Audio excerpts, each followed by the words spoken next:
et c'est fini, n'est-ce pas? Oui. L'autre et c'est fini. Alors, je reprends les versets. Le verset, donc on est le chapitre Yutet, chapitre 19, verset Lamed Gimel, que nous avons vu plusieurs fois, mais on ne peut pas voir toutes les nuances en une seule fois, donc je reprends avec vous. Verset Lamed Gimel. Verset Lamed Gimel. Vatashkena et avien yain balayla ou vatavo abechira vatishkav et avia velo yada beshirva ovekuma. Elles donnèrent à boire à leur père du vin, balayla ou cette nuit lui. Cette nuit lui. Elle vint l'aîné, Vatishkav et Avia, elle coucha et Avia avec son père. Alors, regardez, on a vu que et en général, c'est le signe du complément d'objet direct. Mais parfois, ça veut dire avec. Bon. Ici, il y a une certaine anomalie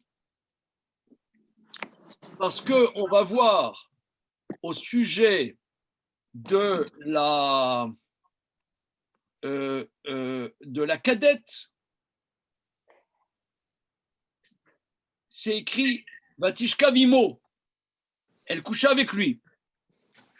Là, c'est écrit Et avec lui, Et Avia, et en bas, c'est écrit Vatishka Imo avec lui. C'est deux manières de dire. Il y a Imo et Et. Alors, on va réfléchir là-dessus de manière à ce que tous nos braves participants voient le problème et que vous sentiez le problème là, ça vous prenne. Boum, on reprend.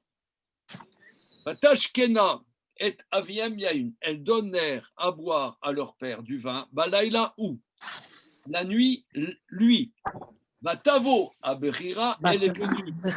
Et Vatishkav et avia, elle a couché avec son père. Velo yada beshirva ou vekuma, il n'a pas su ni quand elle s'est couchée, ni quand elle s'est levée. Alors, il y a un point que dans les deux dernières séances, je n'ai pas relevé, c'est que dans le mot kuma, sur le vav de ou, il y a un point. Ce point, c'est-à-dire dans le Sefer Torah, vous savez que dans le Sefer Torah, il n'y a pas de voyelle. Par contre, sur le vav de ou, de kuma, il y a un point. Et s'il n'y a pas un point, le Sefer Torah n'est pas cachère. Que fait ce point?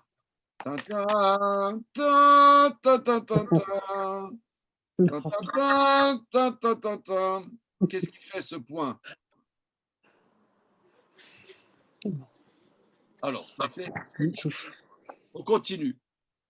Vayehi mimachorat, ce fut le lendemain. Vatomer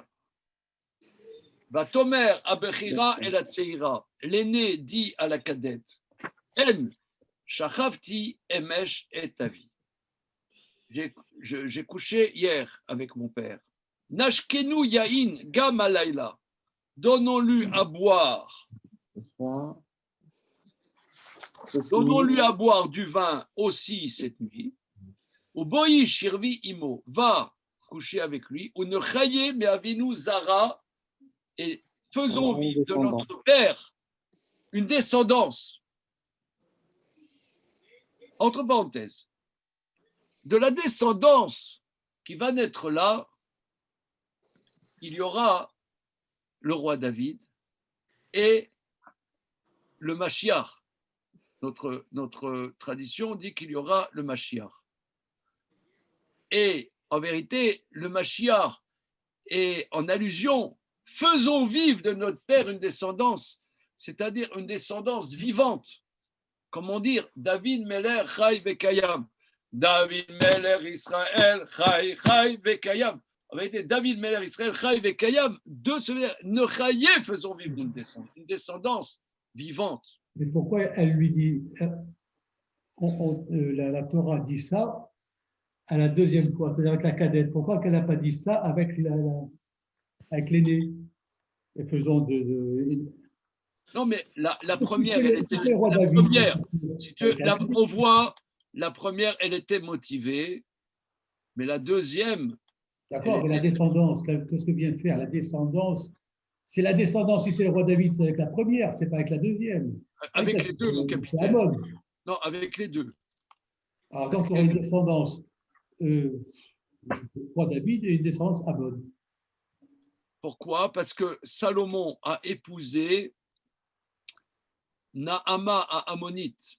Il a épousé une convertie de Ammon, ouais. qui est descendante de la cadette. D'accord. Okay. Mais on va remarquer que nous voyons que la plus célèbre des deux, c'est bien entendu Ruth, plus que Naama à Ammonite. Naama Ammonite, je pense qu'on fait un tour de table. Vous avez entendu parler de Naama Ammonite, là, les braves? Non. Hein, c'est plutôt discret. Hein, elle brille par sa discrétion. Bien. Par contre, Ruth, c'est la grande classe. OK. Alors, verset Lamed E. Vatashkena gam balayla aou et aviem yain.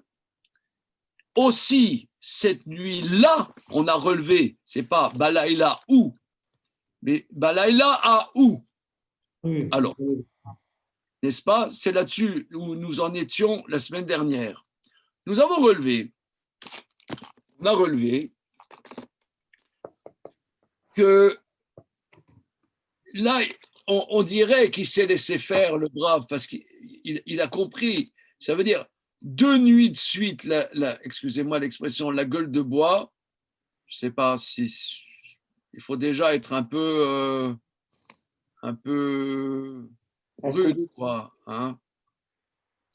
Donc là, 2 fois, pourquoi ces filles encore, elle lui fait boire du vin. Alors, nous revenons au fait Beshirba ou Bekuma. Pourquoi il y a un point Bekuma? Les Rachamim disent, et Rachil rapporte, que quand il s'est couché la première nuit, il était complètement inconscient.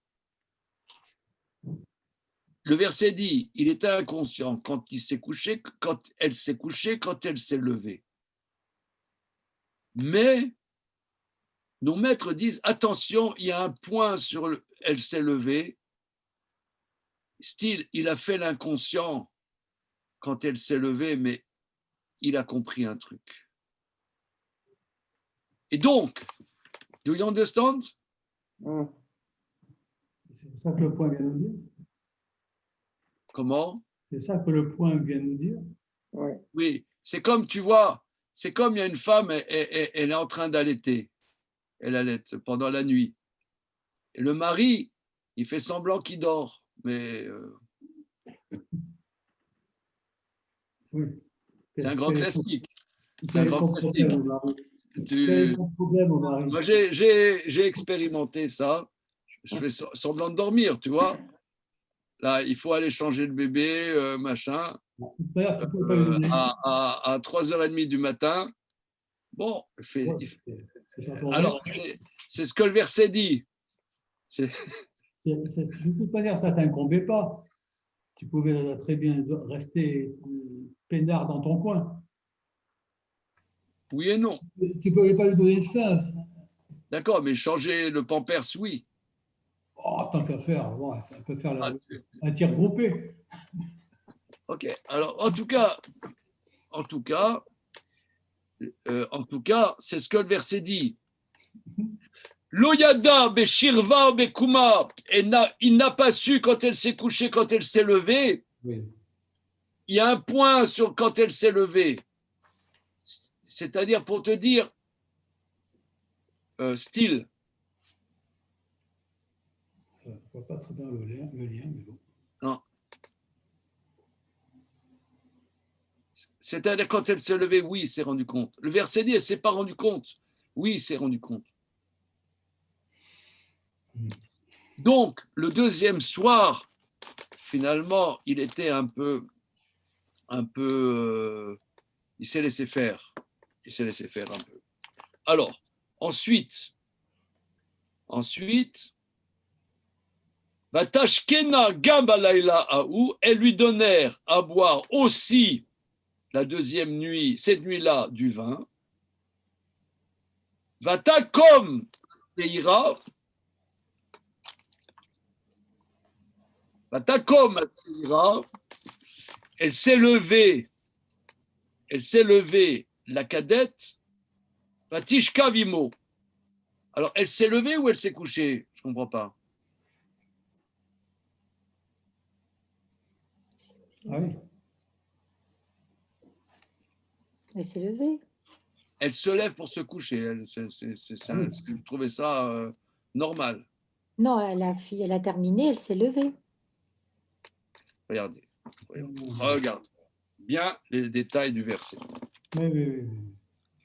Elle Vatashkena Gamba Laila Aou et Aviem, elle donnèrent à boire aussi cette nuit-là à leur père du vin. Elle s'est levée, la cadette, elle a couché avec lui.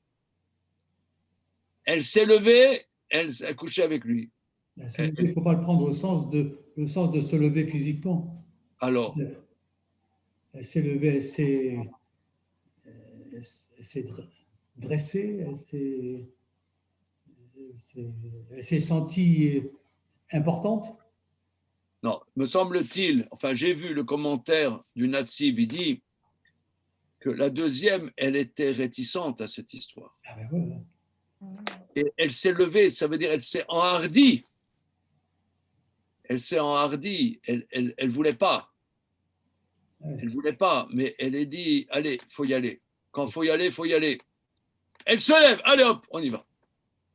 Mais c'est pas comme tu dis, c'est pas qu'elle s'est levée physiquement, elle s'est levée. Ben C'est oui, comme on dit, elle s'est enhardie. Vatishkav Imo, elle a couché avec lui. Alors pourquoi dans la première c'est écrit Vatishkav et Avia et dans la deuxième Vatishkav Imo?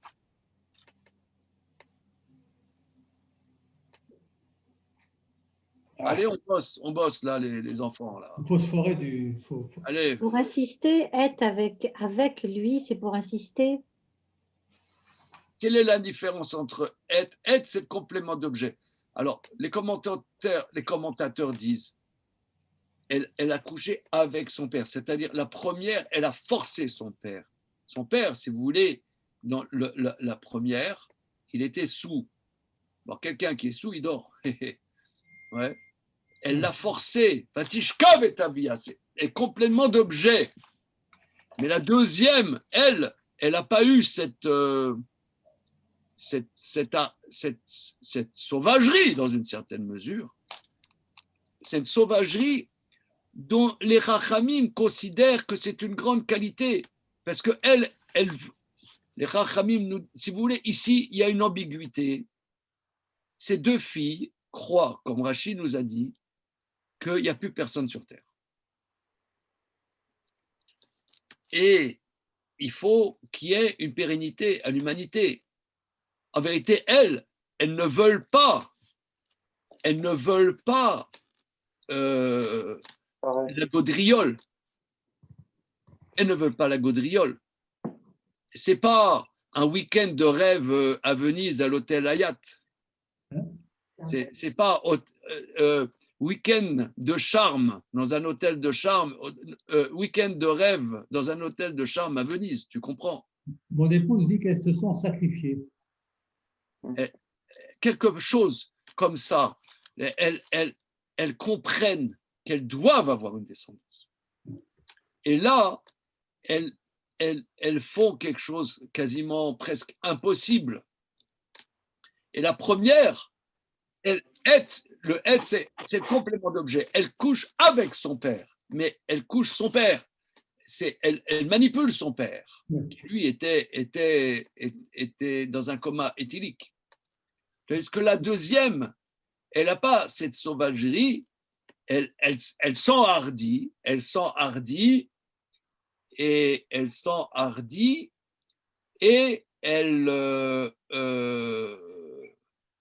quelque part, elle le séduit pour être avec lui. Oui. Pour être avec lui. Elle le réveille un peu, si vous voulez, pour qu'il soit avec elle. Voilà. Donc c'est l'attitude de la première et l'attitude de la deuxième. L'attitude de la première et l'attitude de la deuxième, c'est pas la même. C'est pas la même. Voilà. Ça laissera des traces dans l'avenir.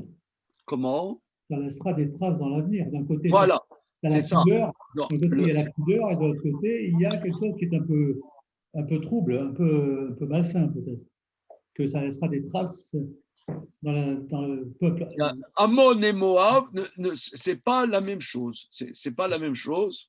Mais la deuxième, néanmoins, elle le fait pour avoir une descendance. Mais elle n'a pas la même ténacité, elle n'a pas les idées aussi claires que la première. La première, elle fait quelque chose. Et ça, si vous voulez, quand Lot, ici, les Chachamim disent, lui, en vérité, s'est laissé faire quelque part, ce qui est à son désavantage. À son désavantage. D'ailleurs, dans les descendances de Lot, on termine 2 versets et on va synthétiser le sujet. Alors, le verset suivant, Monsieur Damien. Tu peux là ou alors non, tu peux pas. Il ne peut pas. Alors Thierry Cayoun, verset Lamedvav, s'il vous plaît.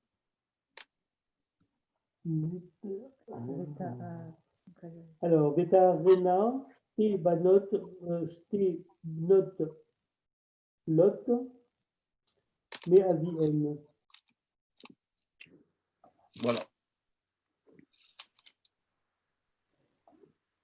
Alors, on l'a déjà traduit la semaine dernière, mais on va le retraduire.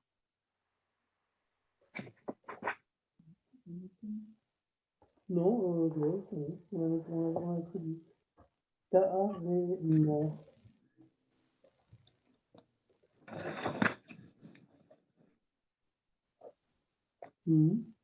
Allez, au boulot. Tarena, la racine.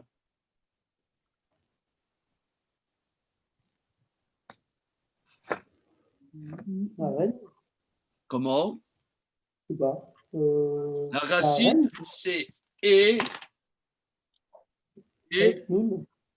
resh nun.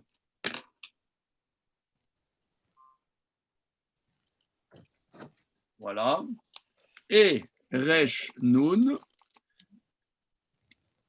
Non, pardon, excusez-moi, c'est pas eresh nun, c'est eresh, pardon. Eresh e. Je me suis déconcentré, excusez-moi. Eresh e. Ara, ça veut dire Isha Ara, c'est une femme enceinte. Ara.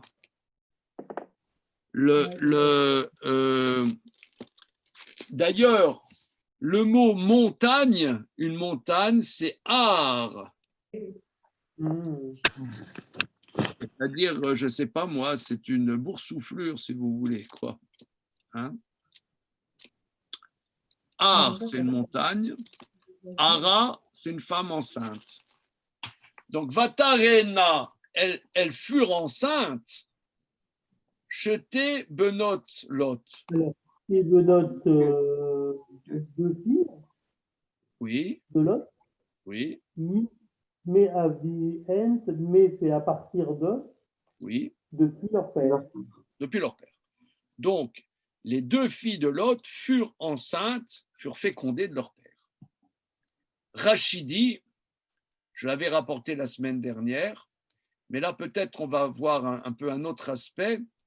que nos maîtres disent qu'une femme qui n'a jamais eu de relation intime, en général, n'est pas enceinte de sa première relation. C'est pourquoi, surtout parce que elle a l'hymen qui empêche la fécondation, la pénétration véritable. Donc, elles avaient jamais été mariées. Notre tradition dit qu'elles ont eu une telle volonté d'être fécondées qu'elles ont enlevé avec leurs mains leur hymen, comme ça Rachid dit. Donc là, il y a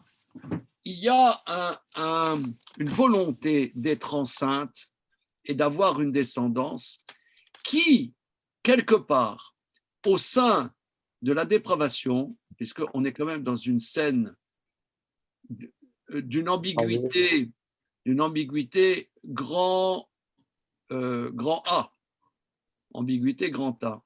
Eh bien, dans cette scène d'une ambiguïté grand A, il va y avoir quelque part l'ascendance du Mashiach qui, quelque part, est la réparation de la faute d'Adam. Si vous voulez, nous,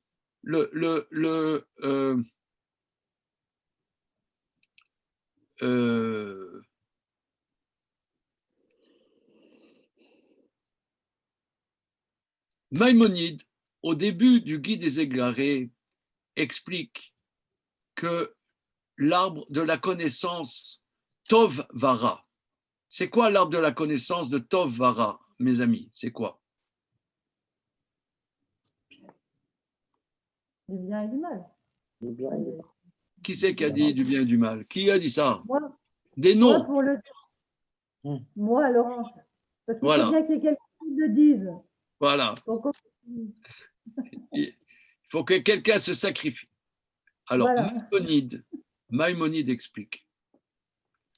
Maïmonide explique que on traduit en général comme ça, mais ce n'est pas la traduction précise. Etz Adat Tov Hara, l'arbre de la connaissance, Tov, c'est le bon, Ra, le mauvais.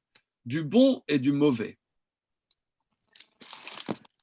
C'est-à-dire que, dit Maïmonide dans l'introduction du Guide des Égarés, il dit que nos actes doivent être mus par la mitzvah que Dieu nous donne. Nous avons des commandements à faire dans l'existence, des commandements positifs, des commandements négatifs. Il y a des commandements positifs que nous devons faire. Il peut y avoir un plaisir, une jouissance à l'intérieur de ce commandement, mais qu'est-ce qui nous meut? Ce n'est pas la recherche du plaisir ou du bon, de l'agréable, mais c'est le commandement. Parfois, il y a des commandements qui nous demandent un effort et qui ne sont pas agréables. Mais qu'est-ce qui nous meut? C'est le commandement. À partir de la faute, il y a un mélange.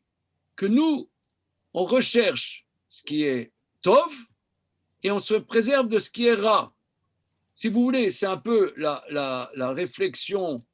Est-ce que le beau et le bien se recoupent? Est-ce que le bon et le bien se recoupent? Pas forcément. Des fois oui, des fois non. Or, la reproduction, c'est la première mitzvah que Dieu a donnée à l'humain, d'avoir des enfants, fructifier, multiplier. Maintenant, fructifier, multiplier et mélanger plusieurs choses. D'abord, il peut y avoir un plaisir. D'un autre côté, il peut y avoir aussi des désagréments, de s'occuper d'enfants. Bon, autrefois, vous savez, autrefois, il y avait ce qu'on appelait des restaurants, il y avait des cinémas. Quelqu'un, il a des bébés, il veut aller au restaurant, il veut aller au cinéma. Bon, ça saoule, quoi. Grâce à Dieu, aujourd'hui, il n'y a plus de cinéma, il n'y a plus de cinéma, il n'y a plus de restaurant, donc la question ne se pose plus. Mais autrefois, un couple, il veut aller au resto, il y a des bébés, il y a des enfants, oh là là, il veut aller au cinéma, oh là là, ça saoule, machin, il faut la babysit, le truc, le machin. Donc les enfants, il y a peut-être quelque chose d'agréable, mais après, il y a aussi des désagréments. Mais la première mitzvah, c'est d'avoir des enfants. Et avoir des enfants, quelque part, est une réparation, la faute du premier homme.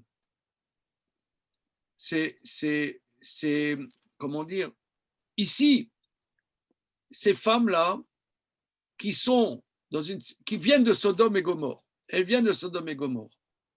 Mais quelque part, à travers la mentalité Sodome et Gomorrhe, l'ambiguïté de Lot, qui était le premier disciple de son oncle Abraham, qui a laissé tomber son disciple pour aller à Las Vegas. Ouais. Il était à Safed, à Tzfat, il a laissé Tzfat pour aller à Las Vegas.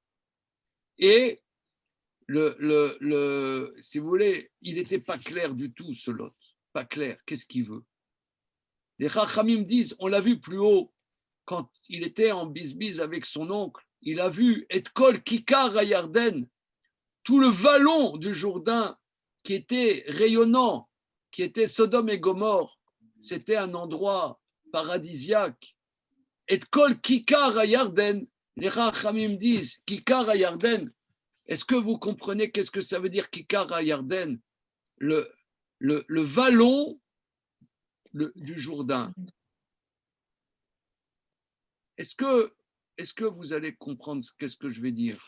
Les Chachamim disent, il a vu une forme féminine dans le vallon de Sodome et Gomorrhe. Do you understand? Ou not understand?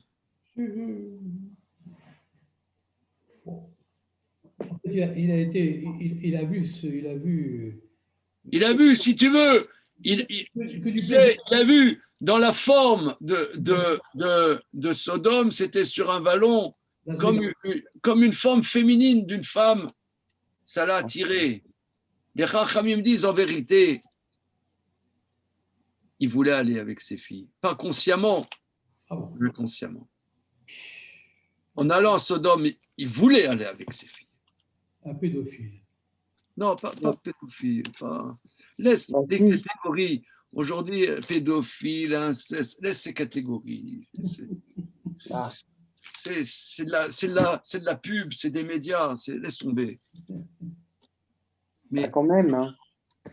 Comment? Pia, elle n'est pas contente, oui. Non, mais moi je trouve qu'il a raison, le monsieur qui vient de parler. C'est quand même très incestueux si c'était ça son intention.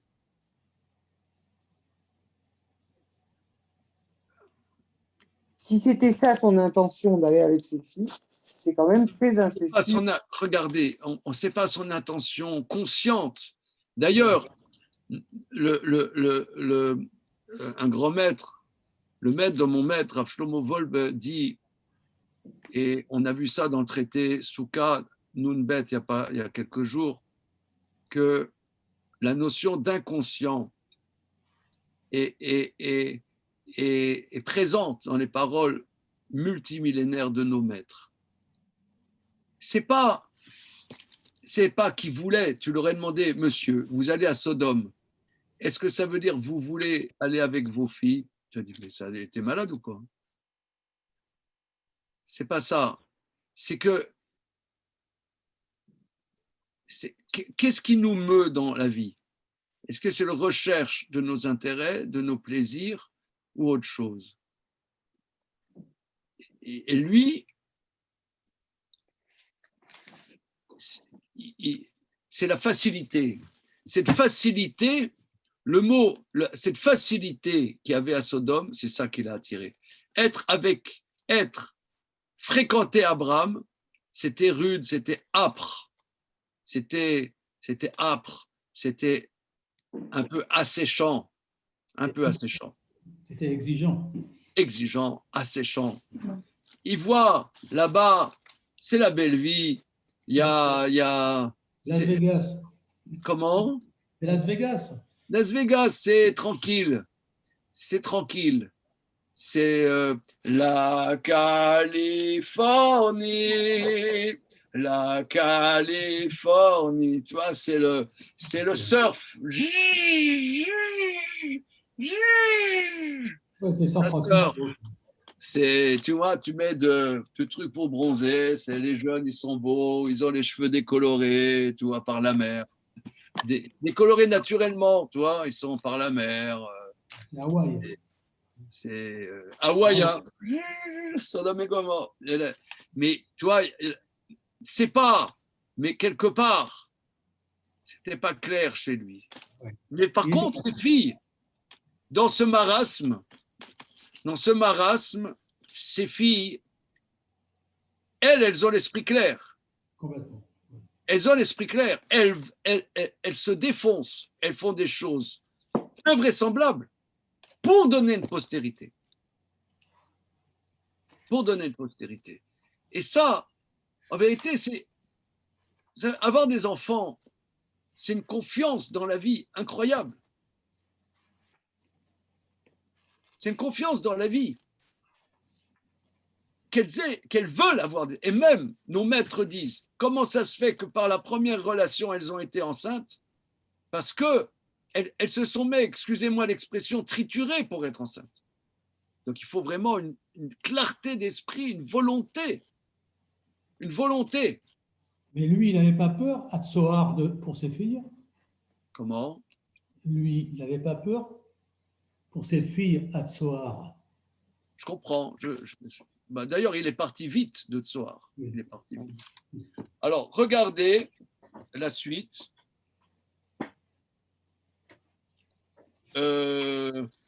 Alors, Thierry, si tu peux continuer le verset Lamed Zain, parce que le Lamed Vav, il était rikiki, là.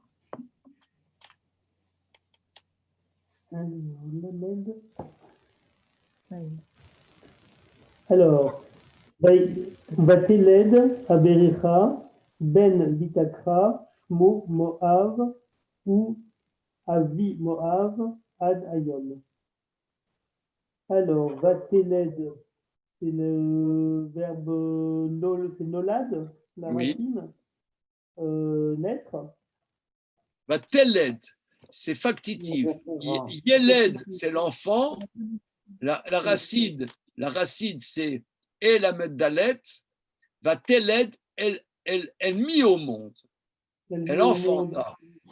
L'aîné, Ben, un fils.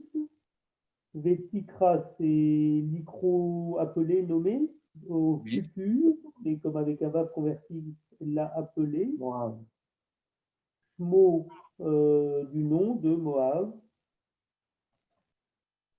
ou Avi Moab. Le père de moi. Il est, oui, le père c'est Moab, Ad jusqu'à Ayom, jusqu'à aujourd'hui. Voilà. Yom, c'est aujourd'hui. Donc, c'est-à-dire que le peuple de Moab, et c'est l'ancêtre de Moab jusqu'à aujourd'hui. Donc, le Moab, ça veut dire de mon père.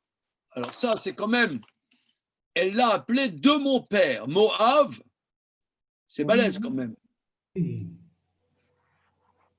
Oui. Elle aurait pu l'appeler Albert, comme tout le monde, ou Maurice, hein, comme tout le monde. Tout le monde s'appelle Albert ou Maurice, n'est-ce pas?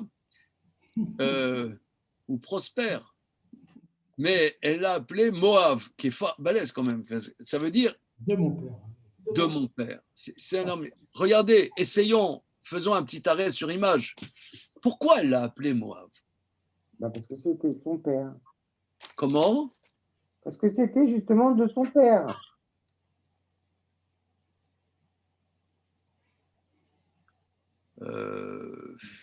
Oui, c'est trop simple. C'est trop simple, mais... Non, on ne peut pas dire le contraire. Mais disons, puisqu'aujourd'hui, notre chère Elisabeth Guigou a failli être nommée responsable sur les incestes, que sais-je, Oui.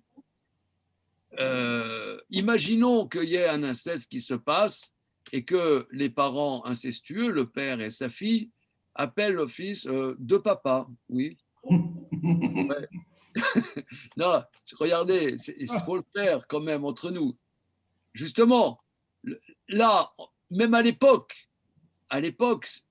les commentateurs expliquent sur le traité Nazir, dans le Talmud, dans le traité Nazir, que bien que pour les fils de Noé, c'était pas répréhensible, mais que ça soit honteux, c'est honteux. C'était pas répréhensible, mais après le déluge, comme le déluge était venu de la dépravation sexuelle, il se tenait à carreau. Il se tenait à carreau. Donc, pourquoi elle l'a proclamé comme ça? C'est bizarre.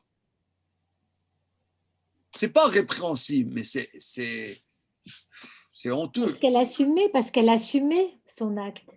Ah, alors il faut dire qu'elle l'a assumé. Il faut dire qu'elle l'a assumé. Elle n'a pas honte? Ouais, peut-être même qu'elle a considéré que c'était quelque chose de très bien même. C'est bien. Une mitzvah. Voilà, c'est une mitzvah. Donc là, il faut dire ça, on est obligé. On est obligé, il y a quelque chose de terrible là. Hein. Mais ça, si vous voulez, c'est ça qui est messianique en vérité. Qu'est-ce qui est messianique? Messianique, le Messie, il va faire comprendre que tout est pour la gloire de Dieu. Même des choses qui paraissent abracadabrantes, qui paraissent c'est ça en vérité, dire ce que nous étudions là depuis 2 semaines, depuis 2 séances, que ce passage, c'est le Messie, finalement, il est né dans cette grotte, c'est que même des choses qui paraissent les plus éloignées de la gloire de Dieu peuvent être la gloire même de Dieu. Donc, à la limite, il n'y a pas à s'en cacher. Et c'est ça ce que Maïmonide dit, qu'avant la faute, on dit que Adam et Ève, excusez-moi l'expression, ils s'accouplaient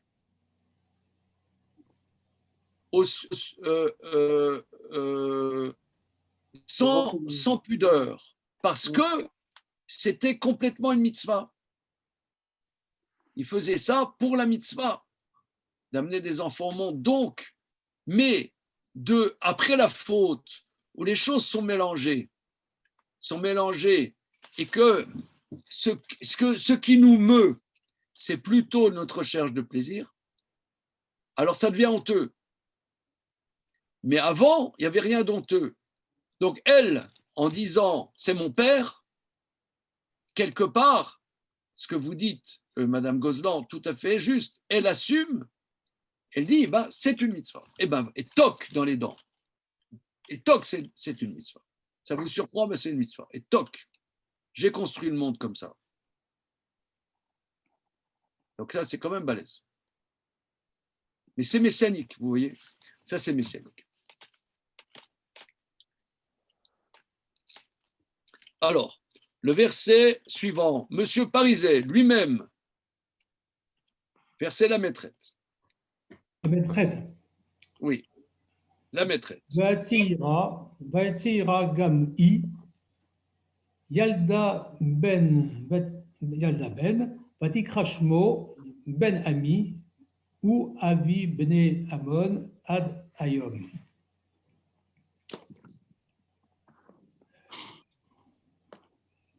Et la plus jeune, la cadette, Oui, elle aussi, elle a enfanté un fils. oui. Elle l'a appelé. Non, elle l'a appelé son nom. Son nom Ben Ami, fils Ben Ami. Ben Ami. Am, c'est le peuple. Oui, Ami, mon peuple. oui, Fils de mon peuple. Fils de mon peuple. Donc, le ou il va avec Avi ou il va avec le Ami? C'est la suite. Tu vois, d'ailleurs, sous le même de Ami, tu as un petit chapeau en dessous. Ça s'appelle un etnarta, c'est comme une virgule. Ah, je sais pas, j'ai sur mon fromage, il n'y a pas le chapeau en dessous, le Ami. Oh, tu dois avoir. Ben non, il y a un Mon point. ami, tu dois avoir. Il y a point. Il y a point, d'accord, ok. Ou Donc là, Avi, Bene voilà. Ayom. Il fut le père. Il fut le père des enfants, des descendants de Hamon jusqu'à aujourd'hui. Voilà. Jusqu'à ce jour. Jusqu'à ce jour. Alors, pourquoi le verset dit-il Vatseira Gam'i Yalda Ben, et la cadette, elle aussi, a enfanté un fils. Qu'est-ce que ça nous apporte de dire elle aussi? Oui. On assiste.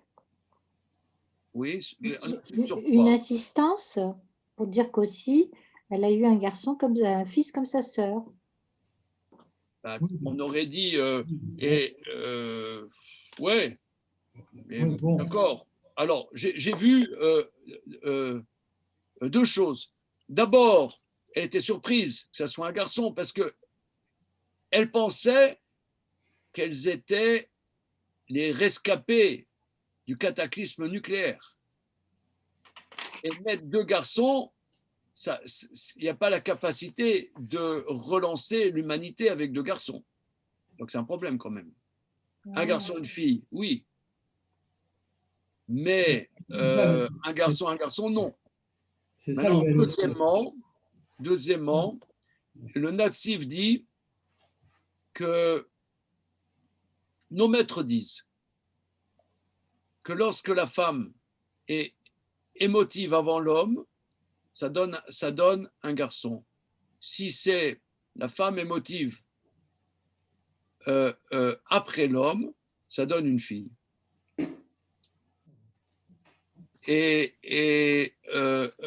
elle était un peu en rétractation par rapport à cette histoire. Elle n'était pas la première, elle est allée franchement, elle a même forcé son père. Mais la deuxième, elle s'est forcée, elle était à reculons. Donc, elle était surprise d'avoir un garçon. En vérité, là, il y a eu un prodige qu'elle ait un garçon. Comme ça, les Chachamim disent. Bon. C'est la volonté d'Hachem. Voilà, c'est que là, il y a eu comme ça, les Chachamim disent que vous avez déjà entendu parler de ça dans la salle, là, la salle, le Zoom Zoom. Et de ça, de quoi, de ça? De quoi c'est-à-dire qu'on apprend du verset. Regardez dans le Chumash, dans le livre de Vaikra. Dans le livre de Vaikra, Parashat Tazria. Ah oui, oui, oui. Chapitre Yud-Bet dans Vaikra. Verset Aleph. Verset Aleph et Bet. Vous avez ça? Je vais aller chercher. En même temps, je vais chercher. Vaikra.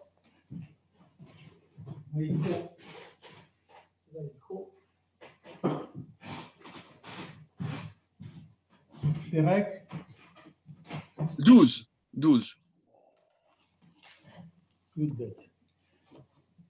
Verset Aleph et Bet. C'est bon? La famille Kayoun, là? Yes? Vaïdaber Hachem el Moshe les morts.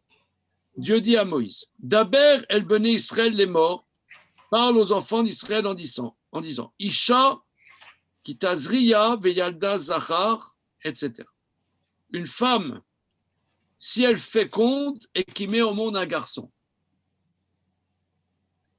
Les Chachamim disent que si la femme, quelque part, elle féconde avant l'homme, alors ça donne un garçon. Si c'est l'homme qui, quelque part, il faut comprendre que ça veut dire féconder, mais si la femme, si elle féconde avant l'homme, c'est un garçon. Si c'est l'homme avant la femme, alors c'est une fille. C'est-à-dire, bon, en un mot, si je ne sais pas exactement comment expliquer ça, mais les Chachamim nous disent que si la femme est émotive avant l'homme, dans son intimité, alors ça donne un garçon. La cajoui. Comment? Je répondais à ma femme. Voilà. Maintenant, si c'est l'homme avant la femme, alors c'est une fille. Et donc l'Agmara dit, c'est que si quelqu'un il veut avoir que des garçons, il y a une possibilité. Ils disent, les Chachamim nous disent, comment? Le Rashi explique qu'il aille avec sa femme, et disons que sa femme, elle n'était encore pas émotionnelle, mais elle est en attente qu'il aille encore avec sa femme, alors là, ils auront des garçons. Solution. Voilà. Comme ça, les Chachamim. Donc, le natif dit que Gam'i, elle était un peu elle était en retrait un peu, si vous voulez, dans cette histoire. La deuxième. Donc, elle est un garçon. Elle a été surprise d'avoir un garçon. Elle n'a pas compris. Voilà. C'est pour ça que Gam'i, elle aussi. Là, il y a eu une intervention divine. Il y a eu une intervention. Elle n'a pas compris. Alors, ici, plus tard, regardez dans le livre de Devarim. Dans le livre de Devarim. Dans Parashat Kitetse. Je vais aller chercher. Allez hop. Je vais les prendre tous. Voilà. Dans le livre de Devarim, chapitre 23, verset Dalet. Alors, on vient de voir ici que Ammon et Moab sont les peuples qui descendent de cette histoire. Bien. Maintenant, plus tard, il va y avoir, ces peuples-là, il va y avoir des grands contentieux. Il va y avoir des grands contentieux quand les enfants d'Israël, au bout des 40 ans de pérégrination dans le désert, vont s'approcher des frontières des pays limitrophes de la terre d'Israël pour entrer dans la terre d'Israël, alors le roi de Moab, Balak, le roi de Moab, il va payer un mage, Bilam, pour maudire les enfants d'Israël. Ça, c'est un. Et deuxièmement, quand ils voudront ensuite s'approcher, Ammon et Moab iront faire la guerre contre les enfants d'Israël. Donc, ils ont vu que la malédiction n'a pas marché, après, ils vont faire la guerre. Et pas seulement ça, mais le roi de Moab, il va demander à Bilam quoi faire, et les filles de Moab vont aller s'habiller de manière lascive pour séduire les enfants d'Israël. Et c'est Pinchas qui a arrêté l'histoire. Donc, il y a des gros contentieux entre Ammon et Moab. Tellement des gros contentieux que le verset va dire, dans chapitre 23, dans le livre de Devarim, verset 4.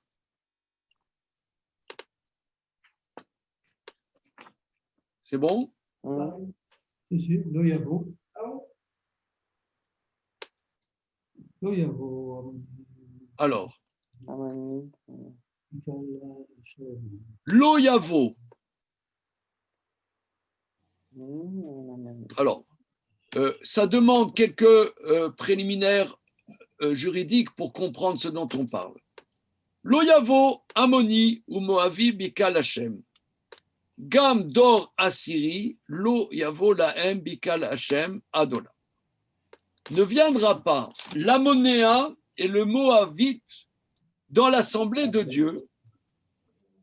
Aussi, la 10e génération ne viendront pas pour eux dans l'assemblée de Dieu éternellement. Alors, qu'est-ce que ça veut dire venir dans l'assemblée de Dieu? Qu'est-ce que ça veut dire venir dans l'assemblée de Dieu? Rachi explique. Bonsoir Violaine. Ça va? On peut mettre le micro là maintenant ou non? Oui, c'est bon. Ça va? Ça fait dodo là à l'horizon? Ça n'arrivera pas, quoi. Alors, c'est écrit, ne viendra pas l'Ammoni et le Moavi dans l'assemblée de Dieu. Qu'est-ce que ça veut dire l'assemblée de Dieu? C'est-à-dire fonder une famille. Alors, l'assemblée de Dieu, qu'est-ce que ça veut dire? Rachi rapporte l'explication dans le traité Kiddushin, dans le traité Yevamot, que si quelqu'un d'Ammon et de Moab se convertit, il ne pourra pas se marier avec une fille née juive. Il pourra se marier un Ammoni ou un Moavi avec une convertie, mais pas avec une femme née juive. Éternellement. C'est-à-dire même un descendant de Ammon et Moab, c'est-à-dire qu'un Ammoni qui se convertit, son enfant aura toujours le même statut dans le peuple d'Israël. Donc là, il y a un anathème mis sur Ammon et Moab.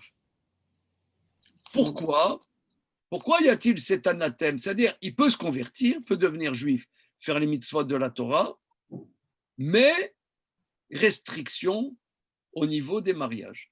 Ce qui est quand même, il pourrait épouser une femme convertie de son genre, mais pas rentrer vraiment dans la communauté d'Israël. Il y a Une exclusion. une exclusion de Ammon et Moab. Anathème. Un anathème. Verset suivant, pourquoi? Aldevar, asher lo kidmu etrem balechem bamayim baderer betzetrem imitzraim, asher sachar alera et bilam ben beor mi petor aram naraim leka leleka.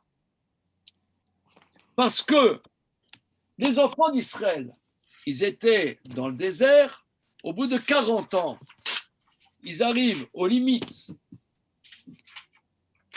Alors, Ammon et Moab, où est-ce que c'est aujourd'hui, géographiquement? Alors, Ammon, la capitale de la Jordanie, c'est Amman. Amman, c'est Ammon. D'ailleurs, en ivrite, ça se dit Rabat Bene Ammon. Ça s'appelle pas Amman, mais Rabat Bene Ammon. En hébreu, Amman, la capitale de la Jordanie, Amman, c'est le pays d'Ammon. Plus au sud, c'est Moab. Donc, quand les enfants d'Israël, il y avait la terre d'Israël,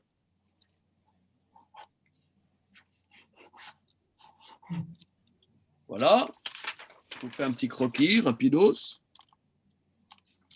Là, vous avez, au bout de 40 ans, ils arrivent là.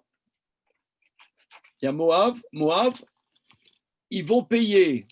Les enfants d'Israël, ça fait 40 ans qu'ils tournent en rond, là. Ils disent, please, est-ce qu'on peut passer, là, pour aller dans la terre de Canaan? Qu'est-ce qu'ils ont fait, Moab? Ils ont payé le mage Bilam pour les maudire. Et le verset dit, le pire, c'est pas qu'il les a maudits, c'est que ils auraient dû être gentil avec les enfants d'Israël qui étaient fatigués du voyage. Ils auraient dû avoir une hospitalité. Ils auraient dû avoir une hospitalité. Le fait que les gens d'Ammon et Moab n'ont pas eu d'hospitalité à l'égard des enfants d'Israël, c'est ça qui les a donné un anathème jusqu'à la fin des générations. C'est ce que dit le verset est. Al devar asher lo kidmu etrem balechem ou bamayim, parce qu'ils ne sont pas allés à votre rencontre avec du pain et de l'eau quand vous étiez en chemin, quand vous êtes sortis d'Égypte. Et bien au contraire, asher sachar alechad bilam ben beor mi petor aram naraim le kalka. En plus de ça, ils ne sont pas allés à votre rencontre, bien pire. Ils ont payé Bilam de Beor, fils de Beor, de Aram, Naharaim, de Mésopotamie, pour te maudire. Donc là, c'est vraiment, ils ne se rendent pas compte, il y a un peuple entier qui a poireauté dans le désert. Ils arrivent à leur porte, toc, ils les maudissent. Mais rends-toi compte qu'il y a des gens, ils sont fatigués, un peu d'hospitalité. Le fait qu'il n'y ait pas cette hospitalité, la Torah nous dit, quelqu'un qui n'a pas la sensibilité de se rendre compte de ce que l'autre a besoin, il ne rentre pas dans le peuple juif. Dégage. Pa. Ta.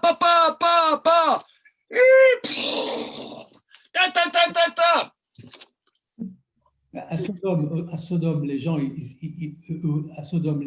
aussi n'avaient pas du tout d'hospitalité. Voilà. Alors, et ça, il ne faut pas que ça rentre dans le peuple d'Israël. Là, si vous voulez, on est raciste. On est hyper raciste. Quelqu'un qui n'a pas cette sensibilité d'hospitalité, et pas seulement ça, mais en plus de ça, plus que ça, il va les maudire. Ça, c'est no pasaran. Ça ne rentre pas. Il veut devenir juif, faire les mitzvot, ok, mais on ne se marie pas avec lui. Ça, c'est le blaf. Il peut se convertir, mais il sera troisième position là. Alors,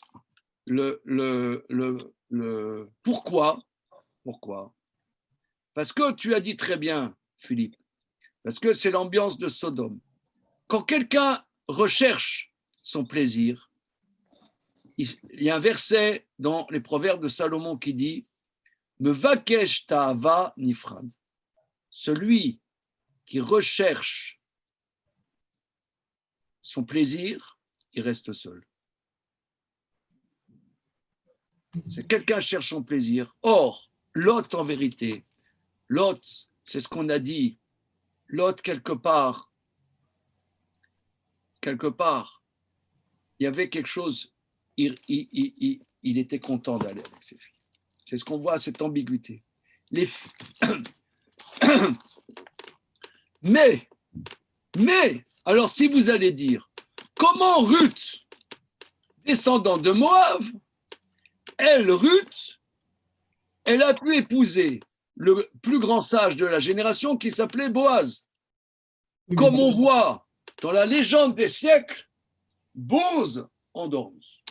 Oui, mais on y a marqué dans le Passouk un Ammoni ou un Moavi. Donc un homme Ammon ou un homme Moab. On n'a pas parlé de femme. Alors, est-ce que là, c'est un grand sujet?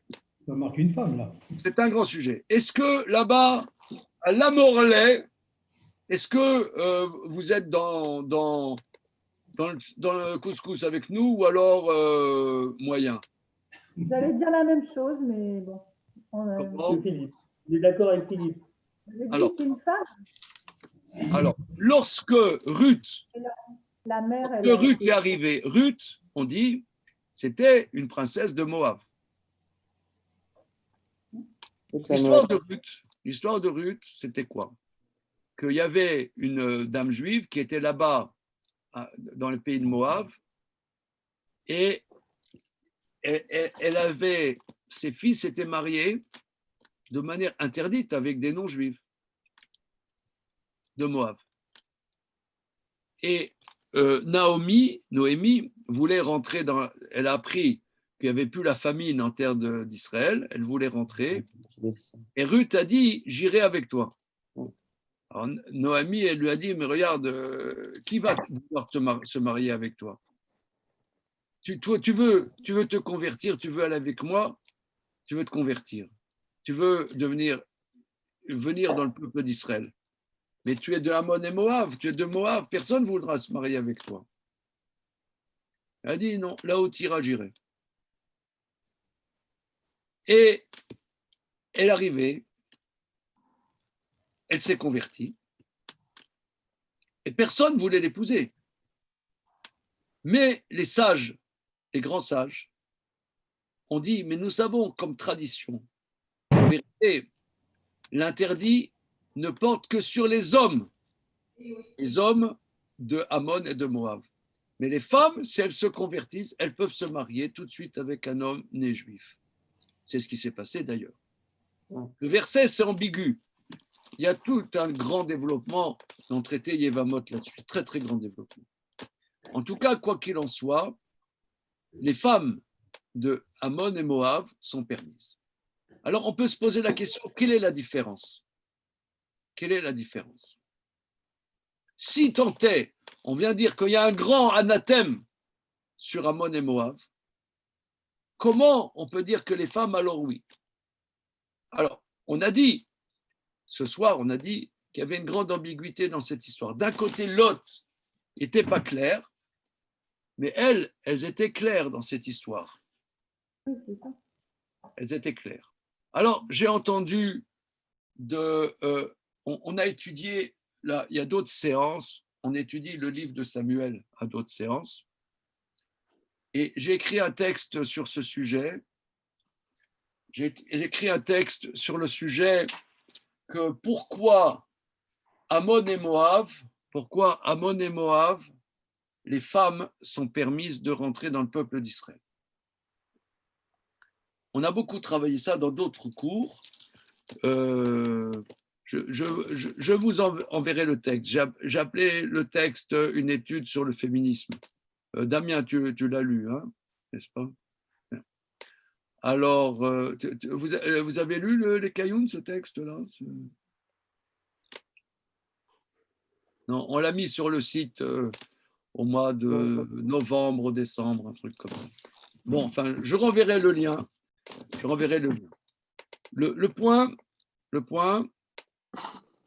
les kabbalistes expliquent qu'on a dit que quelqu'un comme Sodome et Gomorrhe, c'est l'antithèse du peuple juif. L'antithèse du peuple juif. C'est-à-dire que nous, comme on a dit, on a reçu les mitzvot, et nous, ce qu'on fait, on fait les commandements de Dieu. Si ce commandement de Dieu, il implique quelque chose d'agréable, comme on dit en yiddish, abegizin, tant mieux. Mais on ne le fait pas parce que c'est agréable. Par exemple, un repas de Shabbat, un bon repas de Shabbat, c'est agréable. C'est super. C'est kiff. Mais on le fait parce que c'est mitzvah. On ne fait pas parce qu'on va se kiffer. Allez, viens, on va se faire une bouffe. Tiens, au pif, vendredi soir. Grosse bouffe, vendredi soir. Non, c'est pas ça. C'est la mitzvah de faire le repas de Shabbat. Ce repas de Shabbat, il est dans la simcha, il est dans la joie. Mais la joie, c'est la joie de la mitzvah. Mais c'est pas parce qu'on est accro, là, on est addict. Mon couscous, mes boulettes. Ouais, non, c'est pas ça. C'est sur la mitzvah. Voilà. C'est pour la joie. Pour la joie de la mitzvah. Pas pour la joie. Pour la joie de la mitzvah. Maintenant, des fois, tu as des mitzvot qui sont difficiles. Tu as des mitzvot qui sont très difficiles. Je vous donne un exemple. Qu'est-ce que vous dites de cette mitzvah? Tu vois quelqu'un qui court après un autre pour le tuer. Tu as une mitzvah d'éliminer l'agresseur. Si tu n'arrives pas à l'arrêter autrement qu'en le tuant, c'est une mitzvah de le tuer. J'avoue que si cette mitzvah se présente, je ne ferai pas. Comment? Qui a parlé là? C'est moi, j'ai dit je ne la ferai pas. Pourquoi? Pourquoi, Pia, vous ne faites pas les mitzvot là Non, moi, je mais, tue non, pas. mais Hein. je me mettais à votre place. Je pensais que vous ne la feriez pas. Quoi? Moi, je pense que je le ferai. Ah bon? Mais après, je vomirai, quoi. Tu vois? Ah. Après, je crois que j'irai directement aux toilettes pour vomir. Mais je le ferai. Je pense que je le ferai. Mais après, je crois que je serai malade, quoi. Je pense que ça me rendrait malade, mais je le ferai. Donc là, il y a des mitzvot qu'on doit faire parce qu'il faut la faire. Et c'est pas agréable. Même, c'est pas agréable. Il y a des choses qu'on doit faire, c'est pas agréable. Voilà. Je sais pas, aller à la synagogue le matin à 7 heures du matin, quand en ce moment il pleut et c'est pas, je vais vous dire, est-ce que moi je kiffe aller à 7h15 du matin à la synagogue à côté de chez moi? Moi j'aimerais, non, c'est pas agréable. Non. C'est pas agréable. Non, je me kiffe pas. Mais il faut le faire. Il faut le faire. Donc, la mitzvah, voilà. Maintenant, la mitzvah, même le mot mitzvah, les kabbalistes disent, le mot mitzvah vient du mot tsavta, c'est un lien qu'on a. On crée un lien avec une mitzvah. Mais Sodome et Gomorre, c'est la cruauté même. Quelqu'un, je prends, excusez-moi l'expression, il y a des gens, ils ont une famille, pour avoir une petite copine, par exemple, je sais pas, comme ça, ils vont faire une bêtise, ils sont prêts à foutre en l'air leur famille pour une folie. C'est cruel. C'est cruel. La recherche du plaisir, il y a une cruauté. Il y a une cruauté. Il y a une dimension de cruauté. Ça, c'est Sodome et Gomorrhe. Et Lot, il était content quelque part avec cette histoire. Et il n'était pas clair. Et il n'était pas clair. Et Ammon et Moab véhiculent la tradition, finalement, de Sodome et Gomorrhe. Les enfants d'Israël arrivent, ils sont éreintés de 40 ans de voyage. Ils sont insensibles, les autres. Les autres sont insensibles. Ton problème ne m'intéresse pas. Ouais. Ça ne m'intéresse pas. Ils sont insensibles. Quand les gens de Sodome et Gomorrhe étaient insensibles. On dit que Israël, le peuple d'Israël, Rachmanim, Baishanim, Gomli Chassadim. Israël, ils sont sensibles. L'âme d'Israël sensible. Mais qu'est-ce qui nous rend sensibles? C'est la Torah, les mitzvot nous éduquent à être sensibles. Donc, Ammon et Moab, ils peuvent se convertir, mais on ne se marie pas avec eux. Si c'est ça, pourquoi les femmes, oui? Alors, nous, on a vu ce soir que les choses, elles ne sont pas noir et blanc. Que les femmes, elles étaient extrêmement, finalement, complètement claires dans la mitzvah. Donc, vous voyez, elles étaient complètement claires dans la mitzvah. Et j'ai entendu on a beaucoup étudié ça dans le livre de Samuel, et j'ai entendu de mon ami Rav Yechiel Brandt, à Sarcelles, il y a un très grand Rav qui s'appelle Rav Yechiel Brandt, pour les Blumenfeld, le papa de Friedi, notre cher Friedi, son papa, c'est un très grand Rav. Lui, il explique comme ça.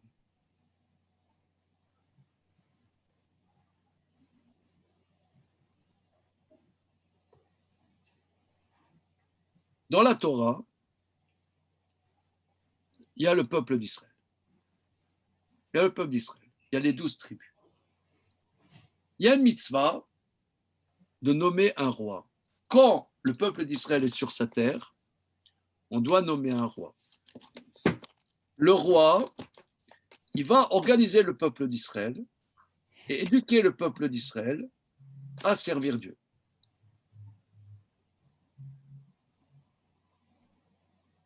Le rabbi de Kotsk, un grand rabbi qui était il y a 200 ans en Pologne, il dit la royauté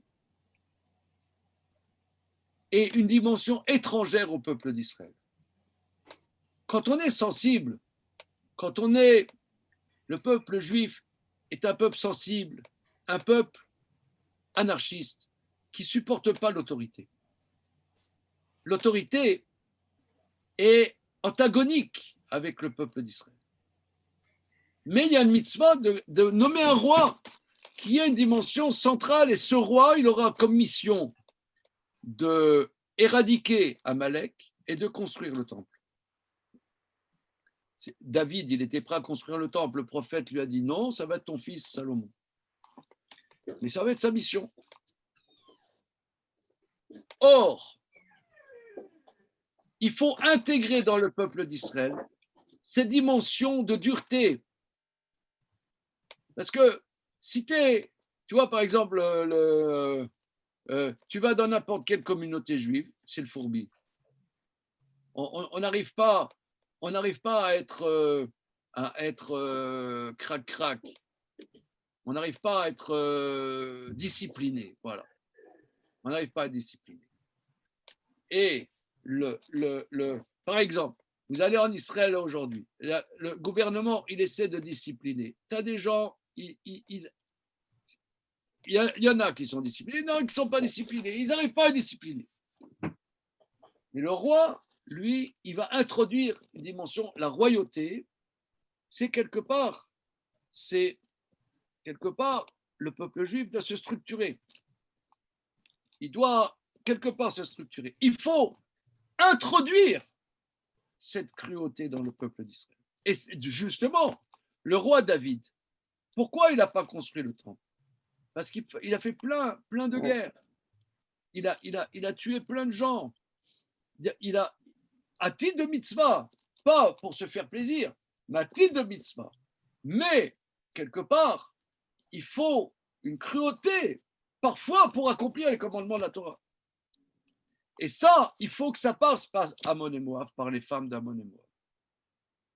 Donc, la royauté d'Israël, on pourrait dire la perfection du peuple d'Israël, est d'introduire ce qui est le plus étranger du peuple d'Israël. C'est quoi la cruauté? Pour l'introduire au service de Dieu. Parce que si vous voulez, si on reste que interne dans les qualités d'Israël, c'est de l'ethnique. Là, les qualités d'Israël, c'est ça. Mais la dimension du Mashiach, c'est qu'il n'y a aucune dimension qui est exclue du service de Dieu. Donc même ce qui est le plus éloigné du peuple d'Israël, qui s'appelle la cruauté, peut être intégré dans le service de Dieu en termes de mitzvah. Ça, c'est la royauté. Et cette royauté, elle va passer par les filles de Lot, qui les filles de Lot, qu'elles venaient de Sodome, mais quelque part, elles ont eu cette force sur elles-mêmes pour se forcer à faire une mitzvah. Si vous voulez, quelqu'un, il est trop gentil. Par exemple, je ne sais pas moi. Vous me mettez devant moi des gâteaux, pas cachers, mais merveilleux. Des merveilleux gâteaux qui sont très bons. Et on est en plus à Pessah. Ouais. Des merveilleux gâteaux qui sentent hyper bons. Si quelqu'un, il n'est pas dur avec lui-même, on va dire, oh, ça va, personne me voit, je peux les manger quand même, hein, ça va. Donc, quelque part, se dominer, il faut être dur. Il faut avoir une dimension même cruauté par rapport à soi-même pour servir Dieu. Si quelqu'un est toujours conciliant, ouais, je suis toujours conciliant, machin, bon, ça va, ouais, il ne veut pas servir Dieu. Donc, quelque part, pour servir Dieu, il faut se faire violence. Et là, on voit que les filles de Lot, pour faire la volonté de Dieu, donner une descendance, elles ont été terribles avec elles-mêmes. Mais ça, il faut être cruel, il finalement pour servir Dieu quelque part. Et on voit le roi David, qui est considéré comme un très grand sadique, très grand chassid, il dit « Libi halal bekirbi » mon cœur est vide. C'est-à-dire qu'il avait une telle domination sur ses pulsions qu'il dit « mon cœur est vide ». Libi halal bekirbi, mon cœur est vide. Mais ça vient de Sodome.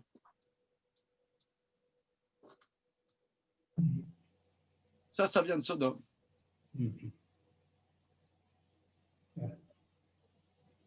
Yes?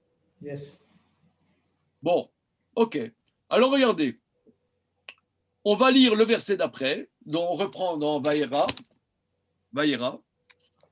Et maintenant, on passe à nos. C'est fini. Les filles de Lot, elles sont avec leur bébé. Maintenant, elles sont en mode gigos pampers. Et.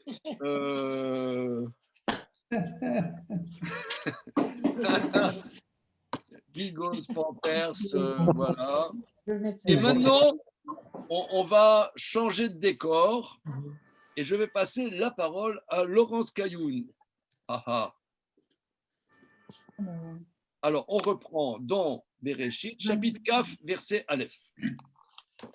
Vayissa, Misham, Abraham, Artsa, Anegev, Vayeshev, Ben, Kadesh, Veben, Shur, Vayagar, Bigera. Alors, je crois qu'on prononce Vayagor. Je pense, me semble-t-il, qu'on prononce Vayagor. Hein. Alors, on va traduire. Alors, ça.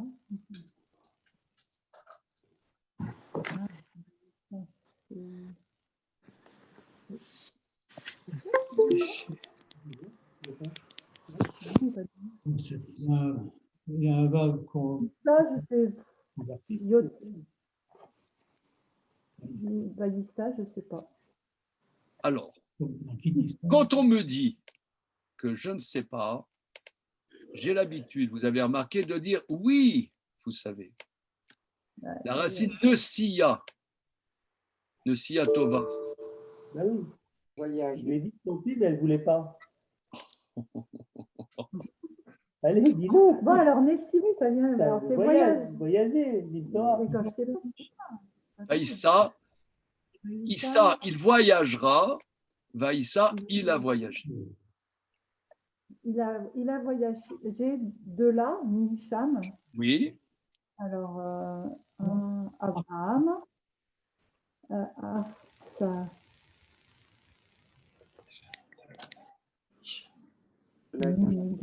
Negev, c'est une région. Mais Artsaz, ça reste un peu comme Artsa, Arès. regardez. Artsa, c'est Eretz, la terre. Le et à la fin, c'est la destination. Ah, vert, oui, on a, oui. Hein? Kamatz et. Kamatz et. Le Kamatz et. Eretz, c'est la terre. Kamatz et. Lorsque, dans l'hébreu biblique,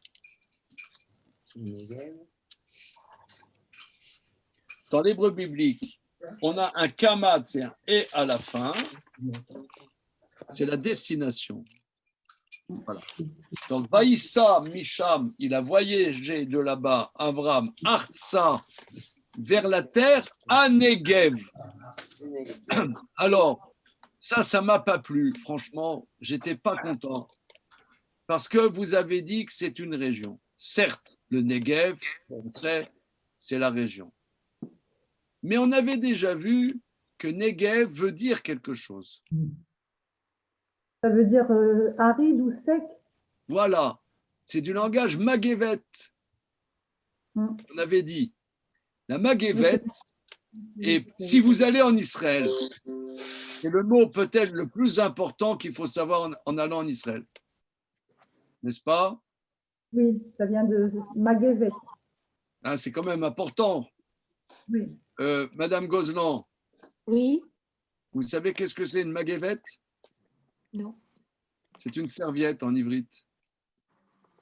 Alors, la racine du mot, Negev, ça veut dire sec. Hmm. Negev, c'est quoi Negev? C'est le sud d'Israël, mais c'est la terre aride, asséchée. Voilà. Negev, ça veut dire asséché. Donc, Abraham est parti de là vers la terre du sud de Negev. Le Negev, ça veut dire le sud. Vers le sud qui est asséché. Vayeshev. Yeshev, ça vient de Yashav, enfin de être assis, enfin s'asseoir. Voilà. Il s'installa. Installa Entre Entre Ben- Kadesh et Chour. C'est deux lieux dits. Hein, ces deux endroits au sud d'Israël. C'est à la limite de la terre des Philistins. La terre des Philistins, vous savez, Gaza, traditionnellement, c'est la terre des Philistins. En hébreu, on ne dit pas Gaza, on dit Aza, avec un Aïn. Aza, c'était à l'époque la capitale des Philistins. Donc tout le sud, le sud-ouest d'Israël, c'est la terre des Philistins. Vayagor, Bigrar, et Alors, il a séjourné au lieu dit Grar. Alors, vous comprenez que moi, j'ai une affection particulière pour ce verset. Est-ce que vous voyez pourquoi? Parce qu'il y a Gérard, Oui, on dirait Gérard. il y a ton nom. Oui, il n'y a pas seulement Gérard, mais il y a mon nom en hébreu, c'est Avram. Et dans Voilà. le même verset, il y a mon nom en hébreu et en français. C'est sympa quand même. Ouais. On dit que Avram, il s'est installé dans Gérard. Joli. Ah, c'est joli ça. Avram s'est installé dans Gérard, vous voyez? magnifique. Et Gérard, c'est mon nom français, mon nom philistin, vous voyez? Eh ben, il s'est installé dans Gérard, quoi, carrément. Voilà. Donc maintenant, c'est à vous de trouver votre nom dans quel verset il se trouve. Moi, j'ai trouvé, on y est. Voilà. Alors pourquoi qu'est-ce que ça nous enseigne cette histoire? Abraham, c'est sympa là, mais qu'est-ce que tout d'un coup, Les Périsie. alors Rachi explique Périsie, Parisé. comment Périsie, Parisé. Parisie, voilà. Maintenant, il faut trouver Eliezer Ephraim dans Parisie. Alors, si, allez, boss. Non, Philippe. Si toi, tu es Gérard, moi, je suis Philippe. Voilà. Alors maintenant, Rachi explique que comme il était à Hebron, et Hebron est à côté de la mer Morte, à côté de la terre de Sodome et Gomorrhe qui a été dévastée. Donc cette région a été dévastée. Or, Abraham, il a toujours la volonté d'enseigner. Abraham, il ne reste pas sans enseigner. Et donc, comme la région, elle est dévastée, et les gens, c'était une région un peu sous anathème. Donc, il n'y avait plus personne. Donc, il a déménagé, il est parti dans une autre région où il y aura, il y aura de quoi enseigner la connaissance du Dieu un. Donc, il est parti de là-bas, il est allé vers la terre des Philistins pour continuer son enseignement. Pourquoi? Parce que on peut se demander pourquoi il a toujours besoin d'enseigner Abraham. C'est une question. C'est une question, si vous voulez, que nous verrons ça, la suite de notre série. La semaine prochaine. La semaine prochaine. Non, parce qu'on peut se demander, calme-toi, Abraham prend des vacances. Hein, je ne sais pas. Pourquoi Abraham, là, le Rachi nous dit, pourquoi le verset nous dit, il part de là, il va vers la terre des Philistins. Rachi nous dit, pour continuer à enseigner, puisqu'il n'y a plus personne là où il était avant. Mais alors, pourquoi il est accro au fait d'enseigner la gloire du Dieu un. Il peut s'arrêter de temps en temps. On verra ça, Bezrat Hashem. OK? Allez, merci les amis. Merci, Rav. Merci beaucoup. Rav. Allez, Merci beaucoup. salut. On a vu des grandes Beaucoup, choses. Rav. Intéressant. Des belles choses.